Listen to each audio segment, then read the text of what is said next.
এর ভিতরে শুনতে পাই ম্যাচের ভিতরে নাকি সখানিক ইউটিউবার পড়ে গেছে।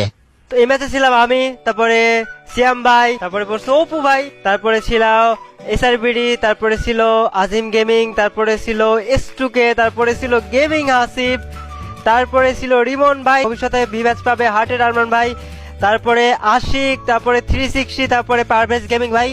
কতগুলা ক্রিয়েটর একটা ম্যাচে পড়ছে, তোমরা বুঝো যে কি লেভেলের ম্যাচ হয়েছে এটা। এই ম্যাচে সবাই বলেছে গাদারা আর 10টা বিবেক খেলা হবে এই ম্যাচে।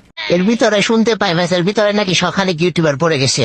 তো এই ম্যাচে ছিলাম আমি, তারপরে সিয়াম ভাই, তারপরে পড়ছে অপু ভাই, তারপরে ছিল এসআরবিডি, তারপরে ছিল আজিম গেমিং, তারপরে ছিল S2K, তারপরে ছিল গেমিং হাসিব, তারপরে ছিল রিমন ভাই, ভবিষ্যতে ভিভ্যাচ পাবে হার্টের আরমান ভাই, তারপরে আশিক, তারপরে 360, তারপরে পারভেজ গেমিং ভাই। কতগুলা ক্রিয়েটর একটা ম্যাচে পড়ছে, তোমরা বুঝো যে কি লেভেলের ম্যাচ হয়েছে এটা। এই ম্যাচে সবাই বলেছে গাদারা আর 10টা বিবেক খেলা হবে এই ম্যাচে।